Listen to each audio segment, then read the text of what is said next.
Hello students, I'm Dr. Veena P, Assistant Professor of Physics. In this session, let us take up plane transmission grating under the topic diffraction of light.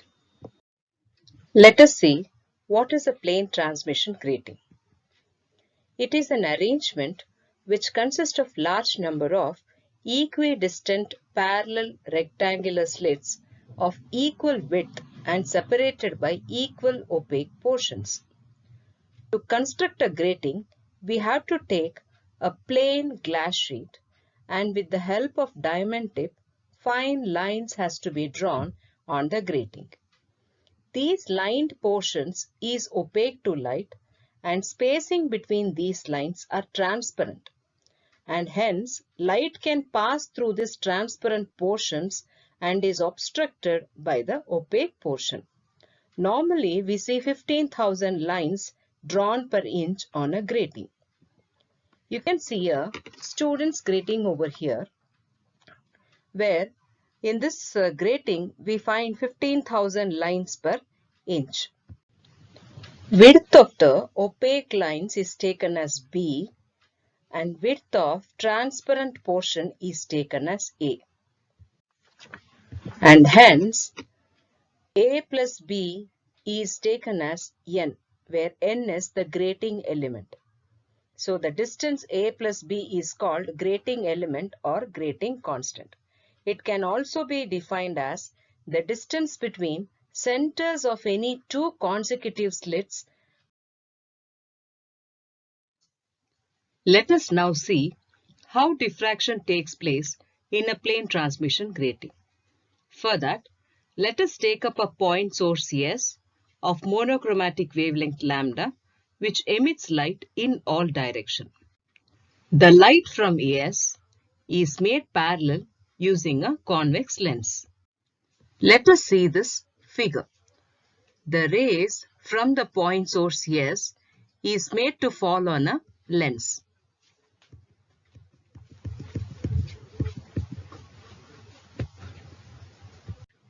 The primary wavelets are now made to fall on the slits of a grating. The width of the slit is A and width of the opaque portion is B. Using the lens, we are making the rays parallel and made to fall on the slit of the grating.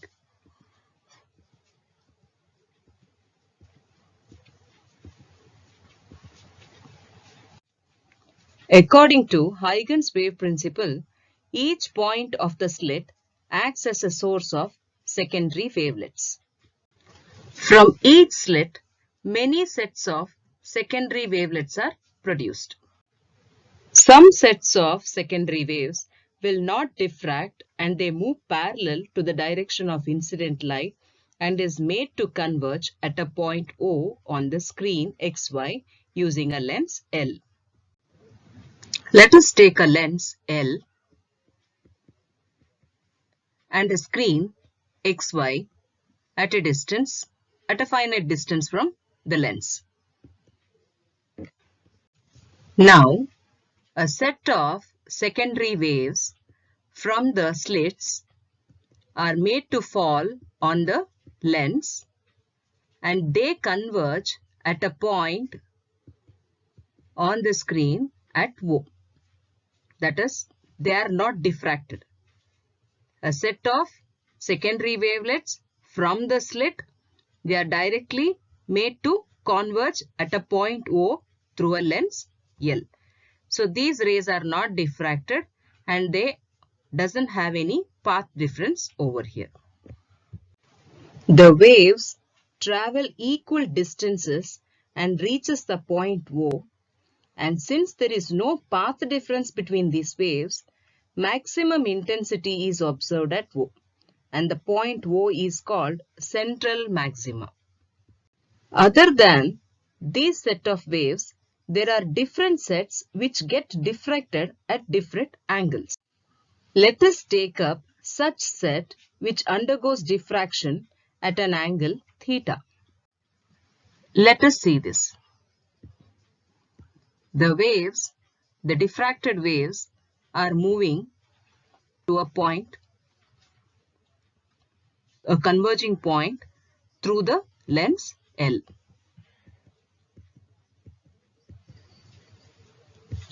And the point is taken to be P.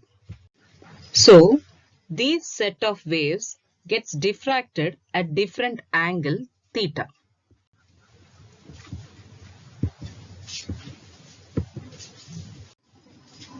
After diffraction, these waves converge at a point P on passing through the lens.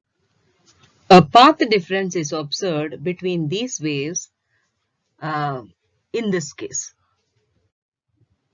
The path difference of the secondary waves emerging from C and D is taken as ED is equal to CD sine theta. Since the waves are emerging from the center of the transparent portion C and D, so CD can be written as A by 2 plus B plus A by 2. On substitution, we can write CD is equal to A plus B. Hence, path difference becomes ED is equal to A plus B sine theta. Now we know that the path difference between the secondary waves starting from C and D in the figure or any two neighboring slits is equal to CD sine theta. Here CD is equal to A plus B and hence path difference is equal to A plus B sine theta. If in the figure point P is of maximum intensity, then the path difference should be equal to integral multiple of wavelength. So we can see here A plus B sine theta should be equal to n lambda for the point P to be of maximum intensity, where theta n is the direction of nth principal maxima. If the incident light consists of more than one wavelength, so the beam gets dispersed and the angles of diffraction for different wavelengths will be different. If you consider lambda and lambda plus d lambda are wavelengths of two lines and theta plus d theta are angle of diffraction, then we get A plus B sine theta is equal to n lambda and A plus B sine of theta plus d theta is equal to n lambda plus d lambda. We now know that for the nth principal maxima, the corresponding angle of diffraction theta n is given by A plus B sine theta n, which is equal to n lambda. A plus B is the grating element. If the angle of diffraction is increased by d theta, the path difference between the secondary waves from C and D increases by lambda by n, where n is total number of lines on the grating surface. The path difference between the extreme points of the grating surface will be lambda by n into n is equal to lambda. If the wavefront is assumed to be divided into two halves, the path difference between the corresponding points of the two halves will be lambda by 2 and all the secondary waves cancels each other. That is, the path difference between the extreme rays and the central ray is lambda by 2 and from central ray to the other direction extreme ray is lambda by 2 and hence these cancels each other's effects. This gives the condition for first secondary maxima. Similarly, if the path difference between the secondary waves from C and D is 2 lambda by n, 3 lambda by n, then that is between the extreme points of the grating for gradually increasing values of d theta, these angles correspond to the directions of second, third, etc. secondary minima after the nth primary maximum. Hence, the number of secondary minima in between any two primary maxima is n minus 1 and the number of secondary maxima is n minus 2. The intensity distribution figure shows that O is the central maxima and P1, P2, etc. are first, second, etc. principal maxima. D, E, F, etc. are secondary maxima and G, H, etc. are the secondary minima. The intensity distribution curve with central maxima, secondary maximas, secondary minimas can be shown through these figures. The central maxima lies in between the first secondary minima on either side of it. The portion of first secondary minima is given by d theta is equal to lambda by n, and therefore the width of the central maxima is 2 d theta, which is equal to 2 times lambda by n. Till now, we have understood the theory of transmission grating with normally incident plane wavefront. Now let us take up oblique incidence method. Look at this figure. Consider parallel beam, a parallel beam of light of wavelength lambda incident obliquely on the grating. Let I be the angle of incidence and the path difference between the secondary waves passing through A and C is FC plus CE. The width of the slit AB is equal to A and width of the opaque portion BC is equal to B. Now from the figure you can see that FC is equal to A plus B sin I and CE is equal to A plus B sin theta, where theta is angle of diffraction. So, FC plus CE is equal to A plus B into sin I plus sin theta. For the nth primary maximum, A plus B into sin I plus sin theta n is equal to n lambda. On expanding sin I plus sin theta n, we get A plus B into 2 sin theta n plus I divided by 2 into cos theta n minus I divided by 2 is equal to n lambda. Here in this equation, the deviation of the diffracted beam is theta n plus I. If the deviation is to be minimum, then sin theta n plus I divided by 2 in the above equation must be minimum, or cos theta n minus I divided by 2 must be maximum. So, theta n minus I divided by 2 is equal to 0, or I is equal to theta n. Hence, the deviation produced in the diffracted beam is minimum when the angle of incidence is equal to angle of diffraction. If dm is the angle of minimum deviation, then dm is equal to theta n plus I. But we know that theta n is equal to I. So, theta n is equal to dm by 2. Theta n or I both are equal to dm by 2. So on substitution, we get that n lambda is equal to 2 into A plus B sin dm by 2, where dm is angle of minimum deviation. This gives the principal maximum of nth order for wavelength lambda. Let us see what is the maximum number of orders that can be observed in the diffraction grating. For principal maxima, we know that A plus B sin theta is equal to n lambda, or on transposing, n is equal to A plus B sin theta divided by lambda.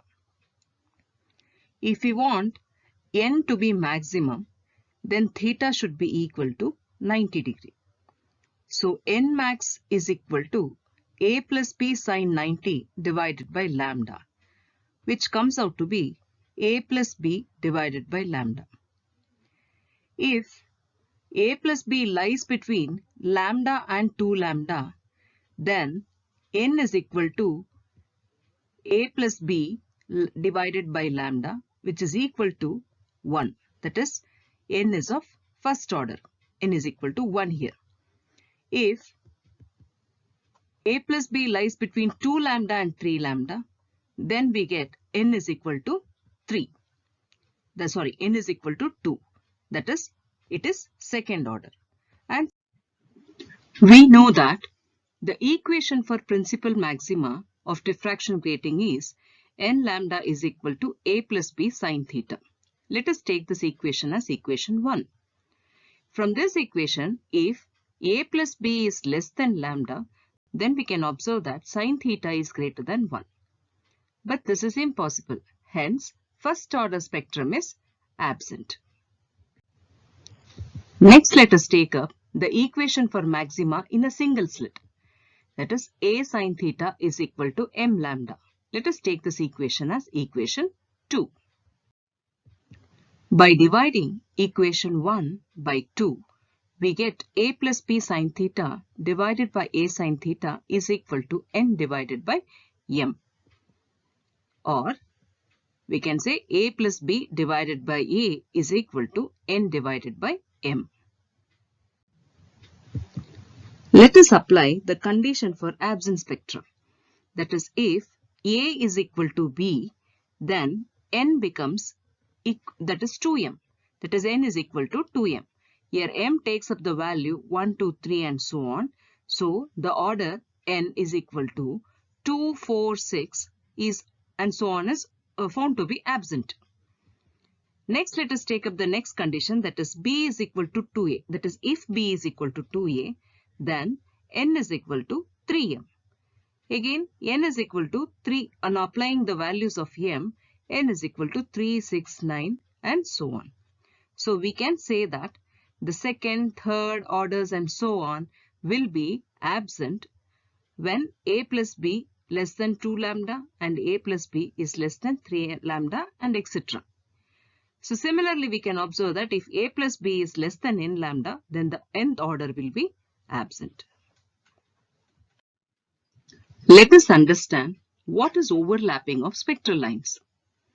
If the light incident on the grating is polychromatic, that is, the light incident on the grating is having many wavelengths, then the spectral lines of shorter wavelength and higher order overlap on the spectral lines of longer wavelength and lower order. For this, let us take up an example. Here a plus b sine theta is equal to n lambda is an equation for principal or central maxima. Let us take up this example. Here, the red line of wavelength 7000 angstrom in the third order, the green line of wavelength 5200 angstrom in the fourth order, and the violet line of wavelength 4200 angstrom in the fifth order are all formed at the same position of the screen. Because we can see all the three lines have got the same values.